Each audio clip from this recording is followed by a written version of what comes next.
चरणन में सदा पुनि पुनि करूं प्रणाम। यही कहूँ भूलूं नहीं मेरे प्रियतम राम। देवलोक में सभी देवता पूज्य हैं, पर संतों का कहना है कि चंद्रमा देवता होते हुए भी किन्हीं तिथियों में अपूज्य रहता है। चंद्रमा श्रापित भी है। इसी कारण से यानी श्राप के कारण ही, चंद्रमा श्रापित होने के कारण ही माता पार्वती भगवान शिव के मस्तक पर चंद्रमा विराजित है।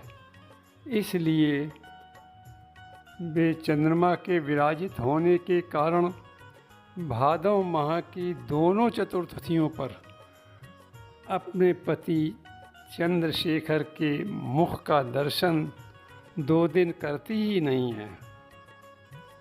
दूसरा श्राप चंद्रमा को गणेश जी ने दिया।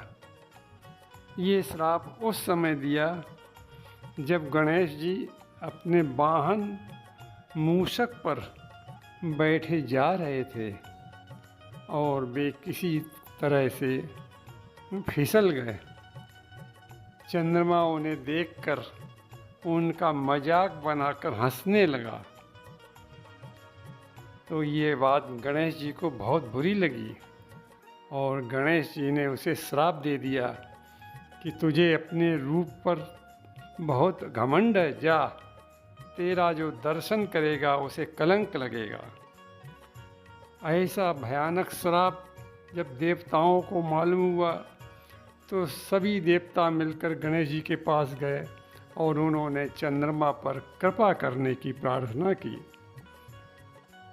तो गणेश जी ने कहा कि ठीक है, मैं कुछ संशोधन किए देता हूँ। प्रतिदिन नहीं, केवल भाद्र शुक्ल की चौथ को उसका कोई दर्शन नहीं करेगा। तीसरा श्राप सतयुग में मिला। सतयुग के भाद्र शुक्ल चौथ को ही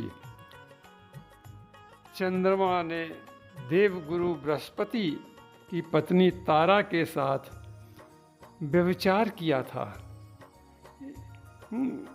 इस व्यभिचार के कारण देवगुरु बृहस्पति ने इसे श्राप दे दिया कि आज की रात में जो चंद्रमा का मुख देखेगा उसे कलंक लगेगा।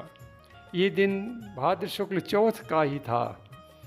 तो देवगुरु बृहस्पति ने कहा कि चंद्रमा तुम्हारे द्वारा व्यभिचार करने के कारण हम तुम्हें श्राप देते हैं कि जो भाद्र शुक्ल चौथ की रात को तुम्हारा मुख देखेगा उसे कलंक लग जाएगा, तू इतना पतित होगा।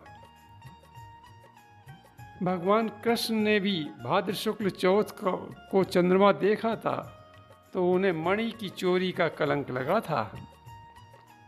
चौथा श्राप के विषय में संत कहते हैं कि भाद्र शुक्ल चौथ को ही अहिल्या जी के धर्म को डिगाने में चंद्रमा ने इंद्र की सहायता की थी। अतः गौतम ऋषि द्वारा श्राप मिलने के कारण चंद्रमा उस दिन के लिए भी त्याज्य है। इसीलिए आप देखें सुंदर कांड में विभीषण जी रावण को समझा रहे हैं कि भैया जो आपन चाहे कल्याणा, जो व्यक्ति अपना कल्याण चाहता है और कल्याण के साथ साथ सुजस यश चाहता है, सुमति शुभ गति सुख नाना, यश चाहता है, सुमति चाहता है, अच्छी गति चाहता है, सुख चाहता है, तो उसको क्या करना चाहिए? इतने चीज़ें चाहने वाले को क्या करना चाहिए? सो पर नारी लीलार गोसाई तजऊ चौथ के चंद की नाई। उस व्यक्ति को, अपना कल्याण चाहने वाले व्यक्ति को दूसरे की स्त्री का मुख उस प्रकार नहीं देखना चाहिए जैसे चौथ के चंद्र के भादव के महीने में भाद्रपद में शुक्ल पक्ष के चौथ का चंद्रमा नहीं देखा जाता है। चंद्रमा को देखना मना, चंद्रमा को देखने से कलंक लगता है। ऐसे ही भैया रावण से कहता है विभीषण भैया, पर नारी को रखने से चंद्र कलंक मिलेगा। सो पर नारी लीलार गोसाई तजऊ चौथ के चंद की नाई। तो इस प्रकार चंद्रमा को अनेक लोगों ने श्राप दिया। इस कारण से वो इतना कलंकित है, देवता होते हुए भी इतना कलंकित है कि भादव माह की दोनों चतुर्थियों पर लोग इस चंद्रमा को देखना खराब समझते हैं, देखते ही नहीं हैं।